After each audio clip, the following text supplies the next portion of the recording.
اور نفس کو خواہش سے روکا تو بے شک جنت ہی اس کا ٹھکانہ ہے. اور ایک اور جگہ کمال سے فرمایا وَلِمَنْ خَافَ مَقَامَ رَبِّهِ جَنَّتَانِ. مبارک ہو ان کو جو اللہ سے ڈرتے ہیں نا، صبر کرتے ہیں، گناہ نہیں کرتے، رک جاتے ہیں. قرآن کہتا ہے جو اپنے رب کے حضور کھڑے ہونے سے ڈرے اس کے لیے 2 جنتیں ہیں، ایک نہیں 2 جنتیں ہیں. سورہ رحمان کی آیت ہے.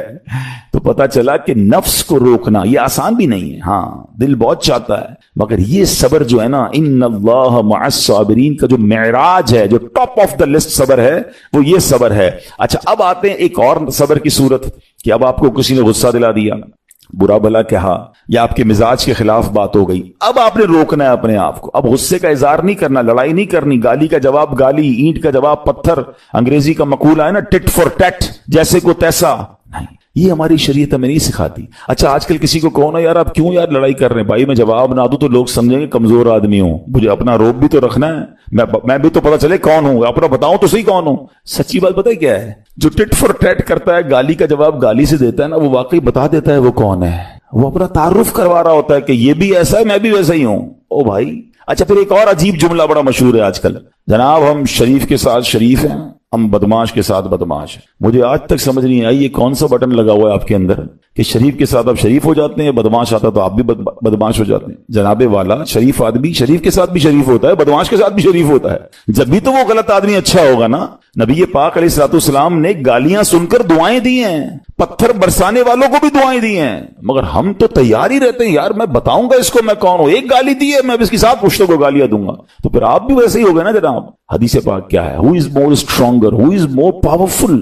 اللہ کے حبیب علیہ الصلوۃ والسلام فرماتے ہیں کہ بہادر وہ نہیں، یہ بخاری شریف کی حدیث ہے، بہادر وہ نہیں جو پہلوان اور دوسرے کو پچھاڑ دے، بلکہ بہادر وہ ہے جو غصے کے وقت اپنے آپ کو قابو میں رکھے. اصل بہادری یہ ہے. تو اگر آپ نے واقعی صبر سے مدد لینی ہے، ان اللہ مع الصابرین کا مجدہ لینا ہے، تو بدلے نہیں لینا ہے، معاف کرنا ہے. ذرا مل کر میرے ساتھ شب قدر کی دعا دہرائیے گا. اللہم انک عفو کریم تحب العفو فاعف عنی. اللہم انک عفو کریم تحب العفو فاعف عنی. اللہم انک عفو کریم تحب العفو فاعف عنی. What is the meaning؟ اس دعا کا معنی کیا ہے؟ اللہم انک عفو، اے اللہ تو معاف کرنے والا ہے، تحب العفو، معافی کو پسند کرتا ہے، فاعف عنی، اللہ مجھے بھی معاف کر دے. ہم کیا کہہ رہے ہیں اللہ سے؟ اللہ مجھے معاف کر دے اور میرے سارے اگلے پچھلے گناہ معاف کر دے. مگر دیر از اے کوسچن، آپ نے معاف کر دیا سب کو؟ بندہ کہتا نہیں میں تو انتظار میں بیٹھا ہوں، میں تو موقع کی تلاش میں، بس موقع ملے پھر بتاؤں گا میں کون ہوں. ہاتھ میں آ نہیں رہا بندہ، ٹرائی کر رہا ہوں کسی جگہ آ جائے، بس کوئی اس کے پیسے ویسے آ جائیں، کوئی اس کا معاملہ میرے پاس آ جائے، بس پھر دیکھو کیا کرتا ہوں. بیٹھے اس انتظار میں بیٹھے بہت سارے لوگ. کمال ہے یار. یعنی دشمنیاں پالی ہوئی ہیں، رشتہ داریاں کاٹی ہوئی ہیں، دوستوں کے پاس جا نہیں رہے ہیں، میاں بیوی میں لڑائی ہے، ایک سوری کے لیے بیوی گھر بیٹھی ہے، وہ کہتی شوہر سوری کہتے تو میں آ جاؤں گی، شوہر کہتا ہے بیوی معافی مانگ لے تو میں لے آؤں گا. ارے بھائی کوئی بھی آگے بڑھ کے معافی کر لو بھائی، اللہ سے معافیاں مانگ رہے ہو، بندوں کو معاف کرنے کے لیے کوئی تیار نہیں ہے. مجھے خود بتائے نا یہ کیسی دعا ہے کہ اے اللہ تو مجھے معاف کر دے، میں نے کسی کو معاف نہیں کرنا. یہ بنتی ہے دعا؟ اللہ سے پتہ ہے کیا کہیں؟ اے اللہ میں نے بندہ ہو کر تیرے سارے بندوں کو معاف کر دیا ہے، تو سب سے بڑا معاف کرنے والا ہے نا، اللہ تو بھی مجھے معاف کر دے. Look at the way to talk. یہ مزہ ہے نا بات کرنے کا، پھر دعا کرنے کا لطف بھی آئے گا آپ کو. تو دشمنیاں نہ رکھیں، غصے پر قابو پائیں، معاف کریں. ایک حدیث سن لیجئے، لرزا دیتی ہے، ڈرا دیتی ہے. اللہ کے نبی علیہ الصلوۃ والسلام فرماتے ہیں جو رحم نہیں کرتا اس پر رحم نہیں کیا جاتا. حدیث کا خلاصہ ہے. اور جو معاف نہیں کرتا اسے معاف نہیں کیا جاتا. اب بتائیے ہم معاف کرتے ہیں، ہم رحم کرتے ہیں، ہم کہتے ہیں اللہ ہم پر رحم کرے، ہم کسی پر رحم نہ کریں. نہیں ہوگا رحم، پہلے اپنے اندر تو لائیے یہ باتیں. اب ایک آیت سنیے گا اس کے تحت ایک واقعہ اور پھر میں بیان کو کنکلوڈ کرتا ہوں. اللہ کریم ارشاد فرماتا ہے الذین ينفقون فی السراء والضراء والکاظمین الغیظ والعافین عن الناس واللہ یحب المحسنین. قرآن میں رب فرماتا ہے جو خوشحالی اور تنگ دستی میں اللہ کی راہ میں خرچ کرتے ہیں. یہ بڑی خوبصورت بات ہے، یہ غریب اسلامی بھائیوں کے لیے بھی مدنی پھول ہے. امیر تو خرچ کرتا ہے نارملی، غریب خرچ نہیں کرتا اللہ کی راہ میں. ہمارے قبلہ مفتی قاسم صاحب نے تفسیر قرآن صراط الجنان میں ایک بڑی پیاری بات لکھی. آپ کہتے ہیں پوری دنیا کے امیروں کا سروے کر لینا، ان کی جو پیسے بڑھنے کی ایک وجہ یہ بھی ہوتی ہے کہ وہ کہیں نہ کہیں چیریٹی کر رہے ہوتے ہیں، مدد کر رہے ہوتے ہیں، وہ مدد اور وہ نیکی ان کے پیسے بڑھا رہی ہوتی ہے۔ اور پوری دنیا کے غریبوں کا سروے کریں تو ان میں سے بڑی تعداد وہ جو خرچ ہی نہیں کرتی اللہ کی راہ میں، کہتے ہیں ہم کیا خرچ کریں، ہم تو غریب ہیں، ہم پر لوگ خرچ کریں۔ میں آپ کو فارمولہ دے رہا ہوں اور یہ قرآن سے دے رہا ہوں، جو تنگی میں بھی اللہ کی راہ میں خرچ کرتے ہیں، جو خوشحالی میں بھی خرچ کرتے ہیں۔ آپ تنگی میں آپ روپیہ خرچ کریں، یہ نہیں کہتے آپ 10,000 روپے خرچ کریں، جتنی آپ کی حیثیت، یہ کاروبار ہے، آپ 1 روپیہ دیں گے اور آئے گا، آپ 10 روپے دیں گے اور آپ کسی نہ کسی نیکی کے کام میں خرچ کرتے رہیں، آپ غربت سے باہر آ جائیں گے۔ If you want to take out yourself from that problem، آپ آئے اللہ کی راہ میں خرچ کرنا شروع کریں۔ قرآن کہہ رہا ہے کہ جو تنگی اور خوشحالی میں اللہ کی راہ میں خرچ کرتے ہیں۔ اور اگلا پارٹ کتنا خوبصورت ہے، فرمایا وَالْكَاظِمِينَ الْغَيْظَ وَالْعَافِينَ عَنِ النَّاسِ، فرمایا اور غصہ پینے والے اور لوگوں سے درگزر کرنے والے۔ انعام کیا ہے؟ واللہ یحب المحسنین، اور اللہ نیک لوگوں سے محبت فرماتا ہے۔ اور پھر ہاں زندگی میں کلیمٹیز، پرابلم، بیماریاں، مشکلیں، قرآن خود کہتا ہے کہ من قریب تمہیں آزمائیں گے، کبھی بیماری آئے گی، کبھی بھوک آئے گی، کبھی مال کم ہو جائیں گے، کبھی ڈسٹربنس آئے گی، خوف آ جائے گا، تو بی ریڈی فار دیٹ، صبر کرنا ہے، کیونکہ اللہ نے فرمایا وبشر الصابرین، صبر کرنے والوں کے لیے خوشخبری ہے۔ تو اللہ کرے کہ یہ بات ہمیں سمجھ آ جائے اور ہم اس آیت پر عمل کرنے والے بن جائیں تو زندگی بڑی آسان ہو جائے گی۔ یہاں ایک میں عقیدے کی بات بھی کلیریفائی کر دوں، کچھ لوگوں کو بعض اوقات کنفیوژن ہوتی ہے یا لوگ کنفیوژن کریٹ کرتے ہیں۔ مجھے ایک بات بتائیے گا کہ اللہ کیا کہہ رہا ہے، وَاسْتَعِينُوا بِالصَّبْرِ وَالصَّلَاةِ، اے ایمان والو صبر سے اور نماز سے مدد چاہو۔ کیا صبر اور نماز خدا ہیں؟ بتائیے، نہیں ہے نا، اللہ تو نہیں ہے۔ ہم صبر اور نماز کی عبادت تو نہیں کرتے۔ تو جب قرآن کہہ رہا ہے کہ صبر اور نماز سے مدد مانگو تو غیر اللہ سے مدد مانگنے کا درس تو ہمیں قرآن دے رہا ہے۔ تو اس کا مطلب یہ ہوا کہ اللہ کے سوا کسی چیز سے یا کسی شخصیت سے مدد لینے کا مقصد یہ نہیں ہوتا کہ ہم اس کی عبادت کر رہے ہیں۔ اگر آج کے دور میں کوئی اللہ کے نبی سے کہتا ہے کہ یا رسول اللہ انظر حالنا، یا بھر دو جولی میری یا رسول اللہ، تو یہاں کوئی شرک کی بات نہیں ہے، کیونکہ یہاں یہ نیت نہیں ہے کہ ہم ان کو خدا مان رہے ہیں، یا یہ بھی نیت نہیں ہے۔ ایک بات ایک عقیدہ کلیئر کر دیتا ہوں، پوری دنیا میں عاشقان رسول کا یہی عقیدہ ہے کہ کوئی نبی، کوئی صحابی، کوئی ولی اپنی طرف سے کسی کو کچھ نہیں دے سکتا، وہ سب رب کے محتاج ہیں۔ اللہ کسی کا محتاج نہیں ہے، جو اللہ کا ہے وہ اس کا اپنا ہے۔ ہاں اللہ نے اپنے مخصوص بندوں کو کچھ عطائیں کی ہوئی ہیں، کچھ پاورز دیے ہوئے ہیں، وہ اللہ کی عطا سے اگر کسی کو تقسیم کرتے ہیں تو اس میں کوئی پرابلم نہیں ہے۔ قرآن کہہ رہا ہے اے ایمان والو صبر اور نماز سے مدد چاہو۔ یہاں ایک اور بات سمجھنی ہے، دنیاوی طور پہ بھی کیا ہوتا ہے کہ آپ کسی کوئی باس ہوتا ہے اپنے کسی مینیجر کو پاور آف اٹارنی دے دیتا ہے کہ یہ تمہارے پاس اس پراپرٹی کا پاور ہے، تمہارے پاس فلاں چیز کا پاور ہے، وہ اس پاور کے بہاف پر وہ کام کر دیتا ہے، مگر کوئی یہ نہیں کہتا کہ he is the owner, actually he have attorney, he have power of attorney. بالکل ہمارا بھی عقیدہ یہ ہے کہ اللہ نے اپنے کچھ مخصوص بندوں کو، اپنے پیاروں کو کچھ اختیارات عطا فرمائے ہیں، اور جب وہ ان اختیارات پر عمل کرتے ہیں تو ایکچولی وہ اللہ ہی کی عطا ہے۔ ہاں دنیا میں اگر کوئی یہ سمجھتا ہے کہ کوئی شخصیت یا کوئی بزرگ یا کوئی اللہ والے اپنی طرف سے دیتے ہیں، رب کا اس میں کوئی دخل نہیں، تو یہ شرک ہے، یہ بات درست نہیں ہے۔ ہمارا سب کا عقیدہ یہ ہے کہ جو کچھ دنیا میں اگر کسی ولی، نبی، صحابی کے پاس ہے وہ رب کا دیا ہوا ہے، رب کی عطا ہے، رب ان کو دیتا ہے، رب کو کوئی نہیں دیتا۔ رب کے پاس جو کچھ ہے وہ اس کا اپنا ہے۔ تو یہ کانسیپٹ بھی کلیئر ہوتا ہے قرآن پاک کی اس آیت سے۔ اللہ کریم سے دعا کرتے ہیں رب کریم